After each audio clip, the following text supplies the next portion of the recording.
You know what? Many of us are still recovering from Thanksgiving meal. I know Hayden's been talking about the turkey he had over the weekend, so some of us could probably go a little bit overboard. And there's still many more holiday meals to come, parties and whatnot. So, we got to make the right nutritional choices so we don't want to regret what or how much we've eaten during the past month. So we have Conway Regional dietitian Sarah Money here to talk about how really just kind of make a plan from going forward, because we're going to have the parties, we're going to have all the temptations, right, Sarah? Right.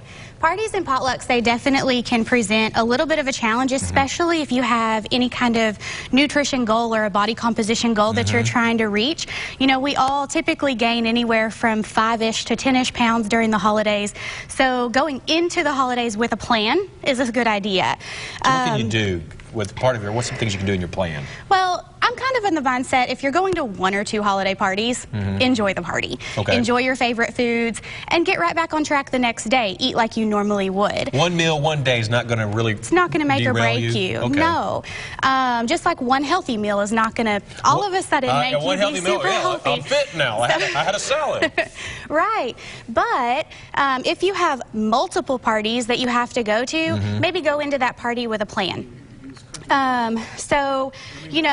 Kind of check out what the food options are before you just start filling your plate. If there's something on that food table that you love, get it, enjoy it, and then fill the rest of your plate with lean protein and some vegetables. So don't get 30 of the things you love. So in other words, you peruse, look at it, and find that one thing, find the not one the thing 10 you love. things. Or, prioritize. If there's 3 things that you love, get 3 small portions, that kind of thing, and then fill the rest of your plate with vegetables and protein. The other option is to drink water, especially if you're partaking in alcoholic beverages, which happens a lot during the holiday times. Maybe alternate, a glass of wine or a drink with some water, because when you're drinking a little too much, your inhibitions are a lot lower, so you tend to overeat a little bit more, hang out by the food table a little bit longer. So yeah, after you've made note of that and you've filled your plate with lean protein and vegetables, enjoy the food that you're eating, enjoy the company that you're with, but don't hang out by that food table. Because so move on. Right? If you're standing by that food table, you're more likely to just So I was saying, and that's exactly right. So after you've eaten, if you still feel like you're hungry, give yourself some time, 10, 20 minutes to give your body time to digest that food and see if you're really, truly hungry. If you're still really, truly hungry, go ahead and go back and get more. I'm really hungry, I honestly am. It's not true hunger, if it's just that you loved that corn casserole or whatever, maybe ask if you can take some home for leftovers and enjoy it at another meal. So one thing people really like to do, they like to entertain, they like to bake for their family and friends. What can you tell somebody who loves to be the baker? So if that's not me, I don't love to bake. I love to cook, but there are lots of different ways that you can either make, if you're making just a ton of food for someone and you're baking, you can there are some substitutions that you can do.